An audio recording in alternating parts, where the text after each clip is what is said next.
இமயமலை பகுதியில் பனி மனிதனின் காலடி தடத்தை கண்டதாக இந்திய இராணுவம் புகைப்படம் ஒன்றை ட்விட்டரில் பதிவிட்டுள்ளது. இது ஆச்சரியத்தை உலகம் முழுவதும் ஏற்படுத்தியுள்ளது. ஆஸ்திரியா இத்தாலி நாட்டின் எல்லையில் பறந்து விரிந்து கிடக்கும் ஆல்ப்ஸ் மலையில் உள்ளது டைசன் ஜாக் என்கிற சிகரம்.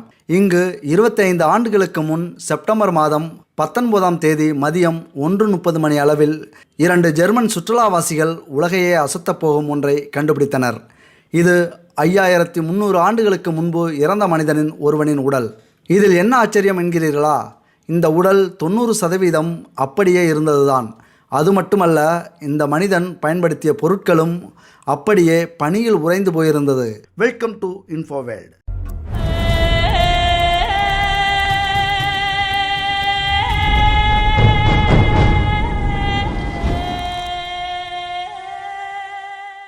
மனித அறிவியல் வரலாற்றில் இப்படி முழுமையாக சிதலமின்றி கிடைத்த மம்மி இதுதான்.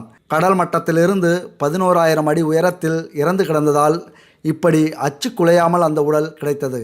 இந்த மம்மி இவ்வளவு 1000 ஆண்டுகளாய் பனியில் உறைந்த இடத்தை உட்லஸ் ஆல்ப்ஸ் என்று அழைப்பார்கள். அதை காரணமாக வைத்து அந்த மம்மி மனிதனுக்கும் ஊச்சி என விஞ்ஞானிகள் பெயர் வைத்தனர்.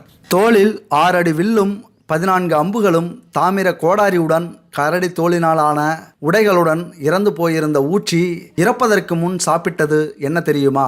சிவப்பு மானின் இறைச்சி. அவரின் உடலில் 56 இடங்களில் பச்சை குத்தியிருந்ததையும் அவருக்கு பல்வேறு எலும்பு பிரச்சனைகள் இருந்ததையும் கண்டுபிடித்துள்ளார்கள் ஆராய்ச்சியாளர்கள். ஊச்சி பின்னால் இருந்து எப்படிப்பட்ட அம்பினால் இறந்ததையும் அப்போது அவருக்கு வயது 45 என்பதையுமே கண்டுபிடித்து விட்டார்கள். அதைவிட கூடுதல் தகவல், அதற்கு 3 மாதங்களுக்கு முன்பிருந்து அவர் மனவேதனையுடன் இருந்ததையும் விரல் நகங்களில் உள்ள ரேகைகள் மூலம் கண்டுபிடித்துள்ளனர். கம்ப்யூட்டர் மூலம் ஊச்சியின் முழு உருவத்தையும் வடிவமைத்து அவரை போன்ற மெழுகுச்சிலையையும் உருவாக்கியுள்ளனர். இதையெல்லாம் கண்டுபிடித்துள்ள விஞ்ஞானிகள் மற்றொன்றையும் செய்துள்ளனர். ஆராய்ச்சியாளர்களின் தொடர்ச்சியான முயற்சியால் ஊச்சியின் குரல் தரத்தை உருவாக்கியுள்ளார்கள். இதன் மூலம் பனிமனிதனின் குரலில் மூலம் உலகில் எந்த மொழியையும் பேச வைக்க முடியும் என்கின்றனர் அழுத்தமாக. பொதுவாக மம்மிகள் கிடைத்தால் பல்வேறு ஸ்கேனிங்களை பயன்படுத்தி ஏதேனும் வித்தியாசமாக கண்டுபிடிப்பது வழக்கம். இம்முறை ஸ்கேனிங் மூலம் ஊச்சியின் குரல் வளை மற்றும் குரல் தட பாதையை ஆராய்ந்த விஞ்ஞானிகள் அதன் மூலம் எப்படி ஊச்சியின் குரல் ஒலித்திருக்கும் என ஆடியோவினை உருவாக்கிவிட்டனர். அதாவது ஊச்சியின் குரல் இப்படிதான் இருக்கும் என அது நம் தமிழை போன்றே ஒலிக்கிறதாம். ஆ, இ, உ, ஊ ஆகிய வார்த்தைகளை உச்சரிக்கும் போதுதான் நமது நுரையீரலும் குரல் வளையும் மூச்சுக்குழலும் ஒன்றாக வேலை செய்கிறது. இந்த வார்த்தைகளை உச்சரிக்கும் காற்றினை நுரையீரல் வழங்குகிறது. அப்படி இந்த மூன்றின் உதவியுடன் பிறக்கும் சொற்களை ஊச்சியின் ஓசையோடு ஒலிக்கும் ஆடியோ ஃபைல் வெளியாகியிருந்தது. டிஸ்கவரி சேனலின் துல்லியல் துறை பொறுப்பாளரான ரோசல்லா லோரன்சி இதை யூடியூப்பில் வெளியிட்டிருந்தார். ஊச்சியின் குரல் தமிழ் எழுத்துக்களை உச்சரிப்பது போன்றே உள்ளதுதான் அதில் சிறப்பே. இது சில மாதங்களுக்கு முன்பு வெளியிடப்பட்ட தகவலாகும். தற்போது வெளிவந்த தகவல்தான் மேலும் இதனை சார்ந்து ஆச்சரியப்படுத்தியுள்ளது. எட்டி என்று அழைக்கப்படும் மனிதனைப் போல உருவம் கொண்ட பனிமனிதன் பிரதேசங்களில் வாழ்ந்து வருவதாக கூறப்படுகிறது. இமயமலை காடுகளில் இவ்வகை மனிதர்கள் வாழ்ந்து வருகிறார்கள் என பலரும் நம்பி வருகின்றனர். ஆனால் இது தொடர்பான ஆதாரங்கள் எதுவும் இதுவரை இல்லை. நேபாள மக்கள் பனிமனிதர்கள் இருக்கிறார்கள் என்பதில் ஆழ்ந்த நம்பிக்கை கொண்டவர்கள். தாங்கள் அந்த மனிதர்களை கண்டுள்ளதாகவும் அவர்கள் கூறி வருகின்றனர். சாதாரண மனிதனை காட்டிலும் பெரிய உருவத்தில் பனிமனிதன் இருப்பான் என்றும் பேசி வந்தனர். இப்படியான சூழலில் பல்வேறு நிரூபிக்கப்படாத தகவல்கள் பனிமனிதனை சுற்றியே வலம் வந்து கொண்டிருக்கின்றன.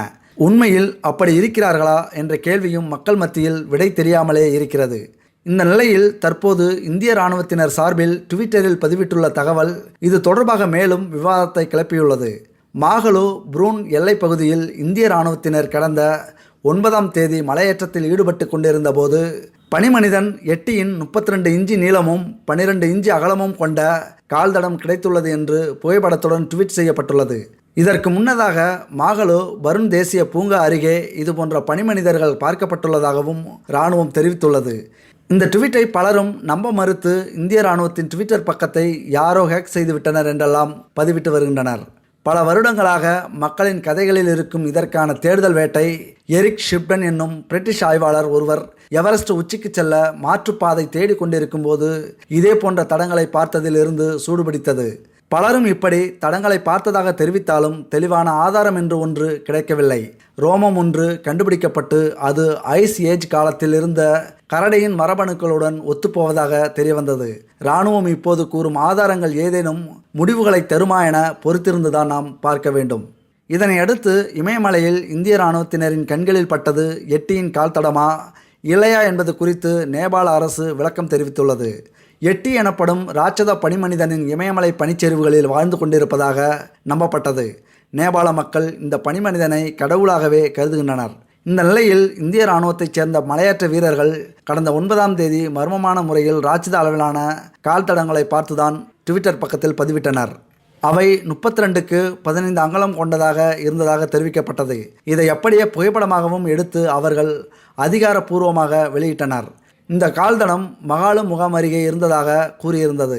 இதை படித்த நெட்டிசன்கள் சிலர் ஆஹா ஓஹோ என பாராட்டினர். இன்னும் சிலரோ இந்த காலத்தில் இதுபோல மூட நம்பிக்கைகளை பரப்பலாமா என கேள்வி எழுப்பினர். பெரும் பேசும் பொருளாக இருந்த எட்டியின் கால்தடம் குறித்து இந்திய இராணுவத்தினர் பதிவை நேபாள அரசு மறுத்துள்ளது. இது குறித்து நேபாள இராணுவ செய்தி தொடர்பாளர் பிக்யான் தேவ் பாண்டே கூறுகையில், இந்திய இராணுவத்தின் ஒரு குழுவினர் எட்டியின் கால்தடங்களை பார்த்ததாக கூறுகின்றனர். அந்த இராணுவத்தினருடன் எங்களது குழுவினரும் சென்றனர். உள்ளூர் வாசிகளுடன் இணைந்து அந்த கால்தடம் என்னவென்பதை ஆராய முயற்சித்தோம். அப்போது அது காட்டுக்கரடியின் கால்தடம் என தெரிவித்தனர். இதுபோன்ற ராட்சத தடங்கள் இப்பகுதியில் அடிக்கடி தென்படும் என தெரிவித்திருக்கின்றனர். மேலும் இமயமலை தொடர்களில் 0 டிகிரிக்கும் குறைவான வெப்பநிலையில் மர்மங்கள் நிறைந்த அதிசய மனிதன் வாழ்ந்து வருவதாக தகவல்கள் வெளியாகி கொண்டிருக்கின்றன. சராசரி மனிதனை காட்டிலும் 2 மடங்கு பெரிய உடல் கொண்ட, பார்ப்பதற்கே அருவருப்பான முகமும் பெரிய கொம்புகளும் கொண்ட, மனித உறவில் கரடியைப் போலவே இருப்பான் அந்த மர்ம மனிதன். மர்மங்கள், அமானுஷ்யங்கள் மற்றும் புதிர்கள் என எதுவாக இருந்தாலும் அதை கேட்பவர்கள் ஆராய தொடங்கிவிடுவார்கள். இது போன்ற மர்மங்கள் நிறைந்த இடங்களை, முக்கியமாக சுற்றுலா தலங்களில் நிகழும் மர்மங்களை பற்றி நாம் அடிக்கடி வீடியோ போட்டுக்கொண்டே இருக்கிறோம். அந்த வகையில் இங்கு நாம் பார்த்து கொண்டிருப்பது பனிக்கரடி மனிதனை பற்றி பார்த்து கொண்டிருக்கிறோம். கரடியைப் போல உருவமைப்பு கொண்ட மர்ம மனிதன் இப்படிதான் இருப்பதாக தகவல்கள் தெரிவிக்கின்றன. எட்டி என்ற பெயர் கொண்ட இந்த மர்ம மனிதன் இமயமலை பகுதியில் வாழ்ந்து வருவதாக அதன் சுற்றுவட்டார பகுதிகளில் வாழ்பவர்கள் நம்புகின்றனர். மனித கரடியைப் போலிருந்தாலும் அவனுக்கு ஒற்றை கண்ணும் அகன்ற காதுகளும் இருப்பதாகவும் அதை நேரில் பார்த்திருப்பதாகவும் சிலர் தெரிவிக்கின்றனர். இன்னும் சிலர் அந்த மனிதனுக்கு 2 கண்கள் இருந்ததாகவும் தெரிவிக்கின்றனர். இந்த மர்ம மனிதனை பார்க்கவே அருவருப்பாக காட்சியளிக்கும் பனிமனிதன் என்று குறிப்பிடுகின்றனர். வானரம் போன்ற உருவத் தோற்றமும் சராசரி மனிதனை விட 2 மடங்கு அதிக உயரமும் கொண்ட இமயமலையில் இந்த மனிதன் வசிக்கிறான் என்று நேபாளம், பூடான், திபெத் பகுதிகளில் நம்பப்படுகிறது. பொதுவாகவே மனிதர்கள் 100 ஆண்டுகளை கடந்து வாழ்வது அரிதிலும் அரிது. ஆனால் இந்த மர்ம மனிதன் 100 ஆண்டுகள் கடந்து வாழ்வதாக நம்பப்படுகிறது. அறிவியல் சமூகம் வழக்கம்போல் இந்த கதை கட்டுக்கதை என்று நிராகரித்து விட்டது. அப்புறம் என்ன, அவ்வளோதானே என்று விட்டுவிடாதீர்கள். இங்குதான் ட்விஸ்ட் வைத்தனர் அதே அறிவியலாளர்களில் ஒரு பகுதியினர். இந்த மர்மத்தை பற்றிய சுவாரஸ்யமான விஷயம் என்னவென்றால், அறிவியலாளர்கள் சிலர் ரோமங்களை கொண்டு செய்த மரபியல் ஆராய்ச்சியில் ஒரு திடுக்கிடும் உண்மை தெரிய வந்தது. பயங்கரமான அருவருப்பான கரடி மனிதன் எட்டி உண்மையில் இருக்கிறான் என்பதே அந்த ஆராய்ச்சியின் முடிவு.